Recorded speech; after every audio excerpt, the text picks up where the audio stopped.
Alors bonjour à tous et bienvenue sur Plastic Dream. On se retrouve aujourd'hui pour une revue de boîte, un unboxing.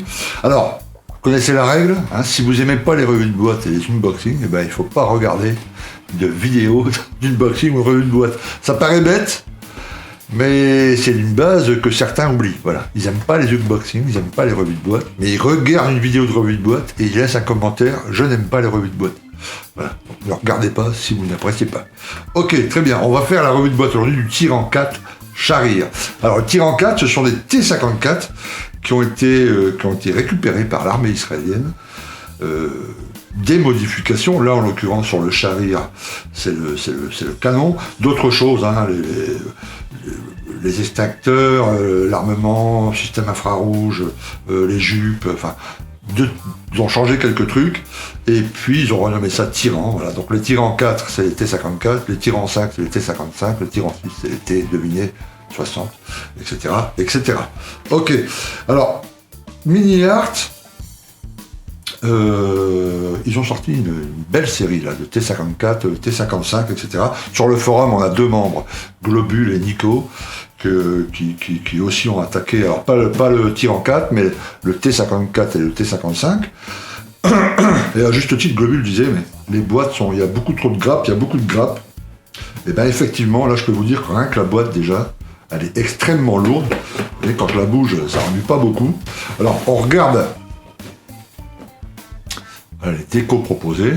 Donc bon, vous connaissez mon intérêt pour les véhicules de l'armée israélienne. J'ai trouvé ça un ajout très intéressant à ma collection, et c'est un kit c'est mon premier full intérieur, donc dans l'intérieur et de la tourelle et de la caisse, et entièrement reproduite, le moteur également, etc., etc. Ok, donc on va ouvrir ça ensemble, et vous allez voir tout de suite que c'est bien rempli. Ok, alors j'ai commandé ça en même temps que la boîte, un petit fût en métal, je vous montrerai ça après, et comme vous le voyez, il y a de quoi faire, Alors on va, comme d'habitude, regarder la notice, rapidement, je vais pas vous faire grappe par grappe après, parce que vous doutez bien, j'ai pas compté, hein, mais il y a un paquet de grappes, donc là si je vous montre chaque grappe, on en a une vidéo de 3 heures, je suis pas sûr que ça va avoir un succès fou sur la toile, tu vois. Voilà, donc je vous montrerai les grappes principales, la caisse, la tourelle, et puis 2-3 grappes qui vous montrent un peu le niveau de détail, etc.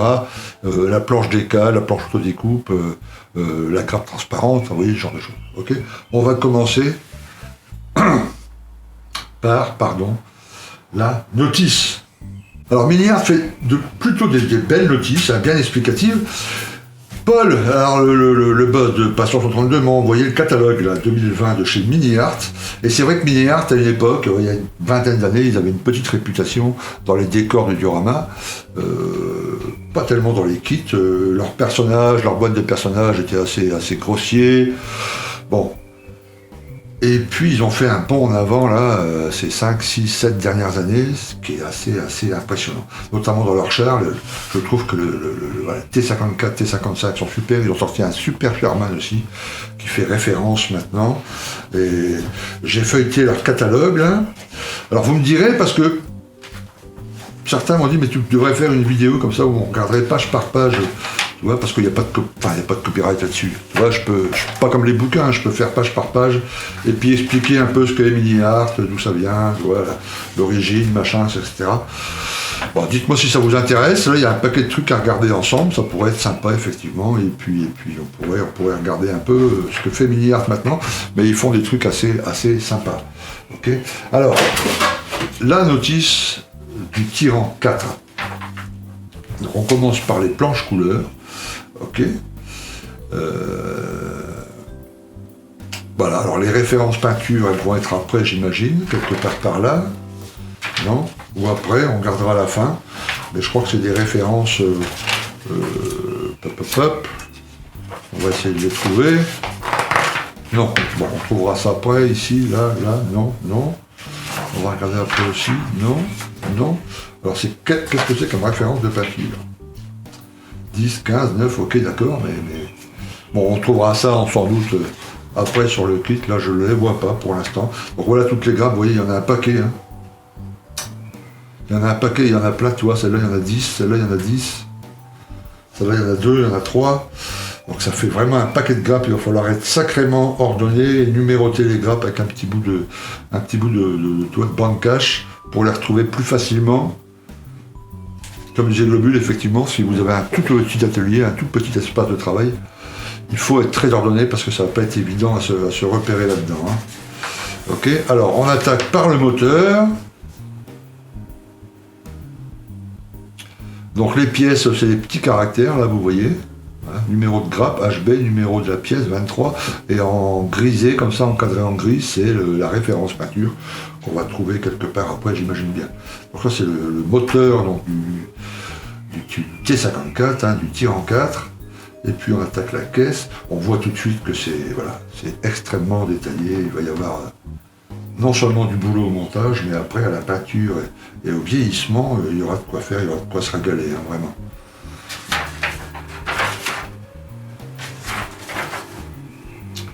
Donc là aussi, on habille le plancher parce que l'intérieur va être entièrement détaillé. Hein, on voit, ça commence ici. Hein.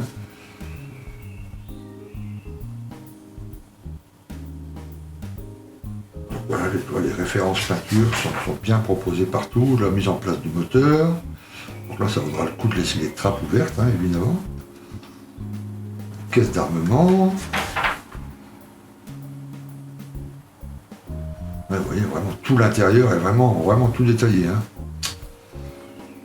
Ça peut être très sympa de pas, tu vois, de pas coller la tourelle, quoi, la poser et puis de pouvoir l'enlever pour qu'on puisse voir après le travail à l'intérieur. Regardez, une fois, c'est plein comme un œuf, hein, une fois monté. De la photo découpe pour les grilles, c'est toujours parfait. Les chenilles, j'ai pas vu la mise en place des chenilles. Ici, juste là, 90 tracks.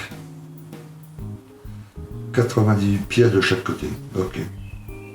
Donc là aussi, après, on cadrera les pièces. Et ça continue, il y a quand même un tas de trucs à coller. Hein. Donc là, il va falloir être très minutieux, étape par étape. Regardez rien que sur cette petite surface là. Tu vois, de la PE, des pièces, de la photo découpe.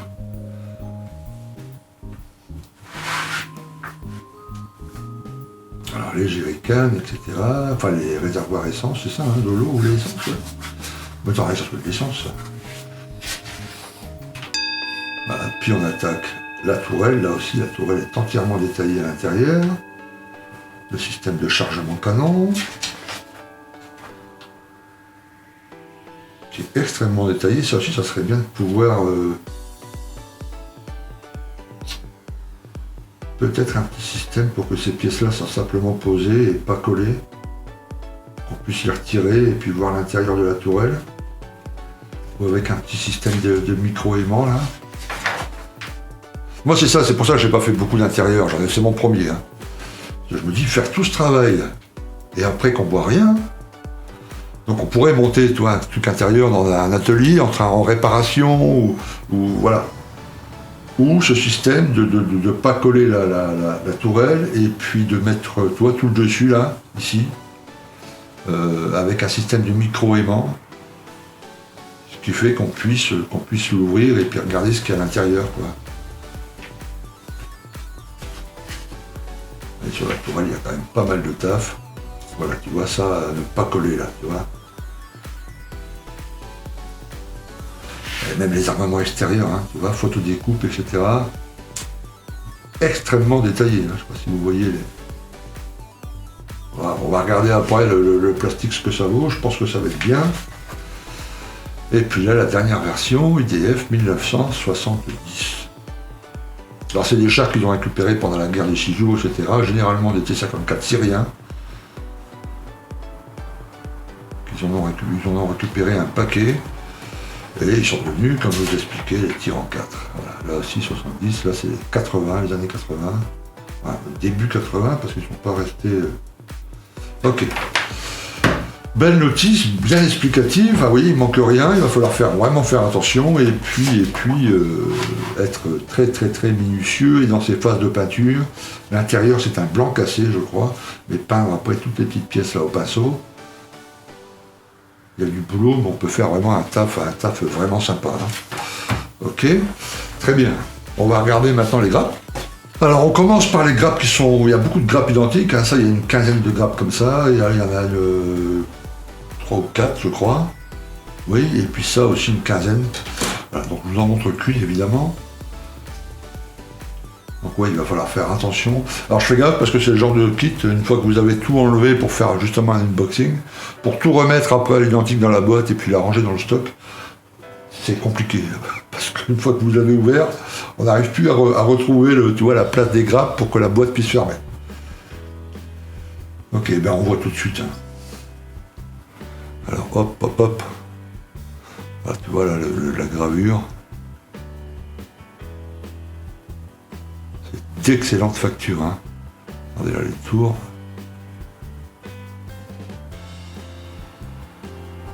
On va s'amuser comme des petits fous. Voilà, ici les chenilles. Donc là aussi, hein, maillon par maillon.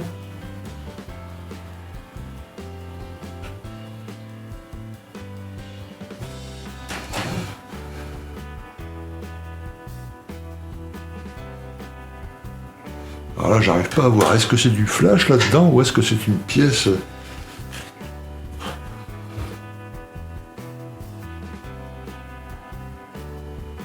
Ouais, alors c'est extrêmement détaillé, parce que vous voyez les petites...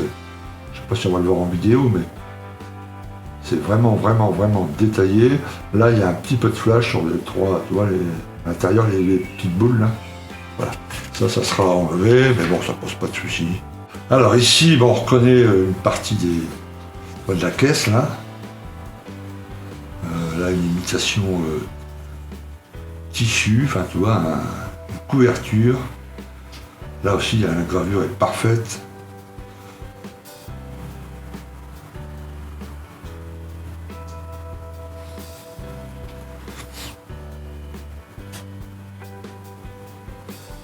Tu vois, c'est fin comme tout, ça va être top. Là, il y a de quoi faire vraiment une très très belle maquette.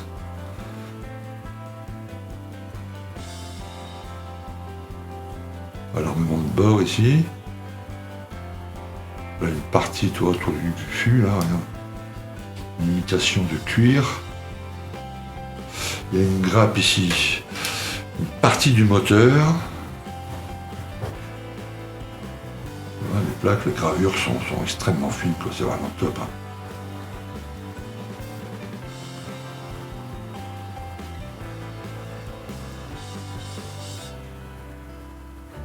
Donc ça, c'est génial. Ici,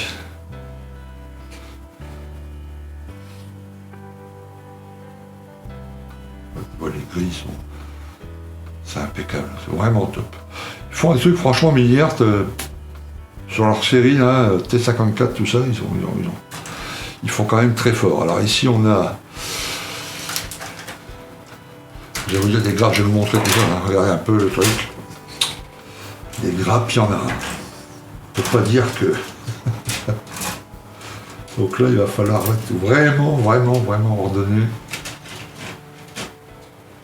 Il y a encore des grappes, là, regarde l'armement ici, enfin, tu vois. Il va falloir étiqueter chaque pièce, enfin chaque grappe, tu vois. Et là, on a une partie, c'est pour ça que je voulais vous montrer, là aussi encore, tu vois, l'armement, la doucette, là, qui est sur la tourelle. Donc il y a une pièce en photo découpe qui vient s'enrouler autour de ça, là. Oups. Bon là c'est la caisse, le dessous de caisse.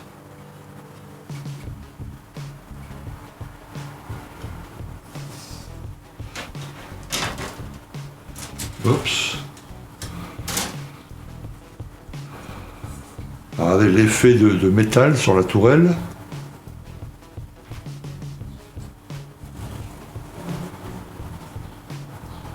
voit clairement hein, qu'il y a un effet, alors je sais pas si on va le voir en vidéo, mais il y a un effet de fonderie sur la tôle là. Tout le tour. Hein. Très très bien reproduit, c'est vraiment top. Hein.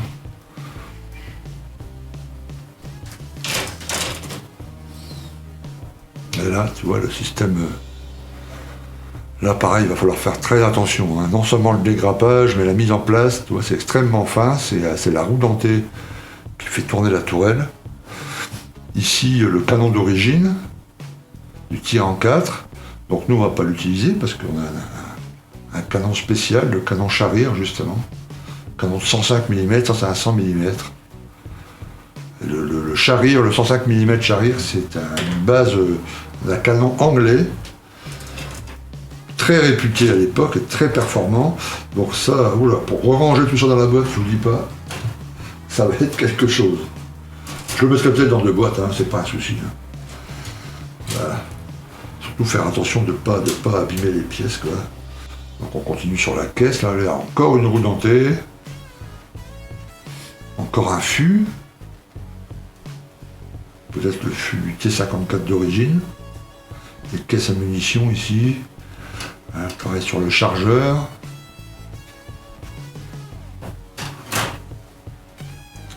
Voilà le 105 Charrir en plastique, qui est une pièce, hein, vous l'aurez noté. Donc c'est plutôt pas mal hein, pour les... Tu vois, quand c'est en deux pièces, il faut toujours... Bon, voilà, il y a le collage, après il faut éliminer la ligne de collage, etc. Bon là, il faudra juste éliminer les points d'attache. Mais... Voilà, les différents obus proposés, c'est toujours le système de chargement là.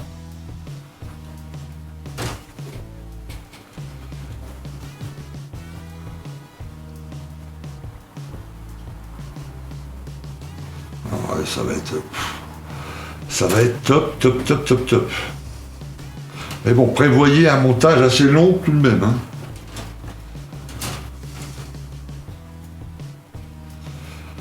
Parce que là, du collage de la pièce, il y en a. Hein. Mais bon, ça détaille tout l'intérieur. Hein. Donc évidemment, regardez la finesse, tu vois. Oups.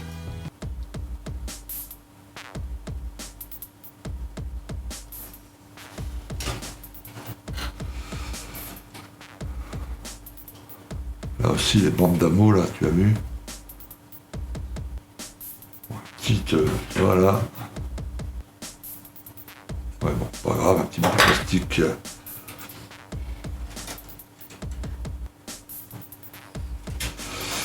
Ben voilà. On va regarder maintenant la photo des coupes. Ici, la dernière grappe que je vous montre.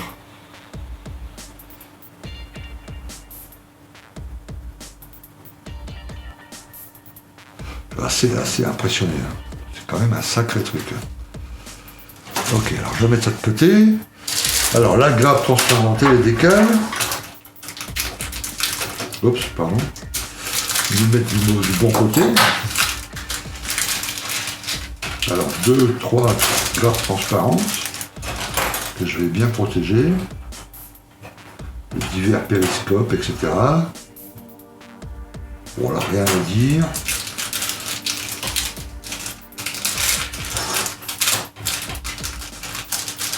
Ensuite, la petite planche, on va regarder ça vite fait, la petite planche de décale.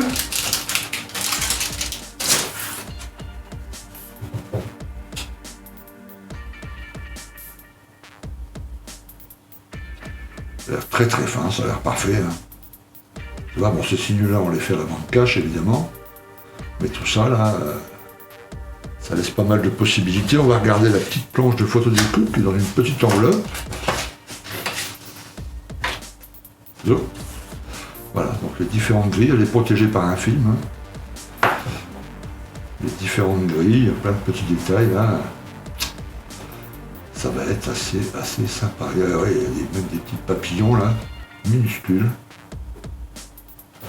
Ça, on va la laisser protéger dans cette petite enveloppe. On va y mettre aussi le décal. Ça protégera. Zo. Et B. Je suis assez impressionné. La première fois que j'ai une boîte comme ça remplie, avec autant de grappes, il doit y avoir pas loin d'une centaine de grappes, quoi. Si on compte toutes les petites, là, tu vois, comme ça, là, il doit y avoir pas loin d'une centaine de grappes. Donc prévoyez un montage assez long si vous le faites. Alors évidemment, vous trouverez toute la série des tirs en 4 mini art, ou les T54 ou les T55 sur Passion 132.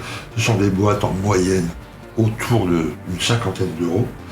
C'est quand même pas mal parce que vu le nombre de grappes, les possibilités de diorama, etc., avec les trappes ouvertes, avec on peut faire quand même un tas de trucs. Très très belle maquette mini art. Chapeau, très bien.